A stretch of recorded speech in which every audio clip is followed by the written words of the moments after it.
किसी न किसी का प्रतीक होता है। तो उन्होंने इस देश की राजनीति में जो स्थान बनाया था और जिस मेहनत से मुद्दों को, गरीब और किसानों के मुद्दों को उठाया था, उसका आज हम स्मरण करते हैं। उनके जाने से अभूतपूर्व क्षति, ये क्षति सिर्फ उत्तर प्रदेश में नहीं, हम सब लोगों को है। और ऐसा संयोग है कि आज यादव समाज का कार्यक्रम हम लोगों ने रखा था, शैलेंद्र जी ने रखा था। आज इस मौके पर मैं उनको याद करना चाहता हूँ, श्रद्धांजलि देना चाहता हूँ। और हमारे चूरू से विधायक रहे स्वर्गीय मोहम्मद शर्मा जी, उनका भी कल देहांत हुआ। वो 6-7 बार विधायक रहे, मंत्री रहे और उनके साथ विधानसभा में मुझे काम करने का मौका मिला। वो उम्र के बावजूद भी बहुत जुझारू थे और उन्होंने अपने क्षेत्र में जो पकड़ बनाई थी, वो राजनीति में एक ऐसा उदाहरण है जिससे हम सबको सीखना चाहिए। उन्होंने व्यक्तिगत संपर्क अपने मतदाताओं से, उस क्षेत्र के लोगों से, इलाके से लगातार बना के रखा और उनके जाने से भी हम लोगों को आज बहुत दुख है। तो मैं लोगों के लिए अपनी तरफ से, आप सबकी तरफ से श्रद्धासुमन अर्पित करता हूं और परमपिता परमेश्वर से कामना करता हूं कि अपने चरणों में इनकी दोनों की आत्मा को जगह प्रभु देंगे। साथियों, कुछ दिन पहले मुझे शैलेंद्र जी ने कहा कि हमारे समाज में जो लोग आगे काम कर रहे हैं उनको सम्मानित हम करना चाहते हैं और ये कार्यक्रम झालावाड़ में करना चाह रहे थे। तो मुझे भी लगा कि जैसा किसी ने पहले बोला कि लगभग 3.5-4 साल हो गए मेरे को आपके बीच में आए, लेकिन ये बात मैंने पहले बोली पाटन में और आज आपके सामने बोल रहा हूं कि मैं इस 3-3.5 साल के बाद यहां पर आया हूं, लेकिन यहाँ की जनता, यहाँ के नौजवान, यहाँ की 3600 कौम के अंदर जो हमारे प्रति प्यार था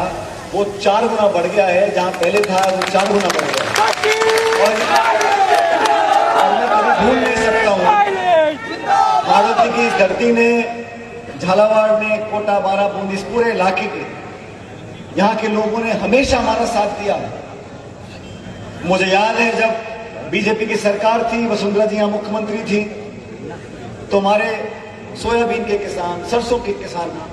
किसानों के साथ बहुत अन्याय हो रहा था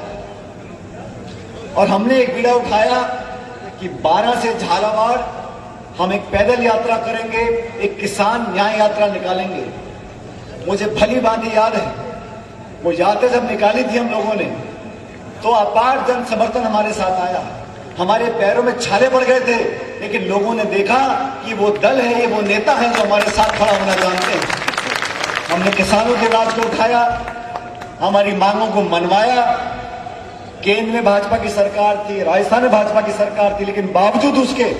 हमारे बहुत से साथी आज मंच पर बैठे जिन्होंने उस समय में, जब सरकार होती है, सत्ता होती है, तो बहुत से लोग साथ देते हैं, लेकिन विपरीत परिस्थितियों में सरकार के, शासन के, प्रशासन के, पुलिस के बल और डंडे के बावजूद जिन कांग्रेसी ने हमारा साथ दिया, जिन लोगों ने हमारे साथ खड़े होकर संघर्ष किया, आज उनको सलाम करना चाहता हूं, उनको धन्यवाद पुनः करना चाहता हूं। साथियों, आप सब जानते हैं आज देश में कोई आम चुनाव नहीं है, 2024 में चुनाव होंगे, लेकिन कांग्रेस पार्टी ने, राहुल गांधी जी ने एक सोच को लेकर इस देश में, तो मैं तो कहता हूं आजाद भारत में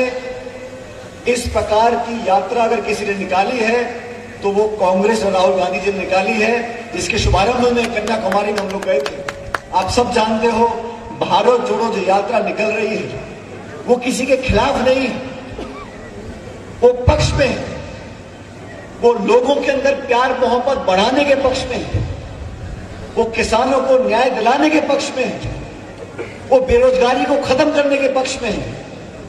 वो आसमान छूती महंगाई को खत्म करने के पक्ष में है।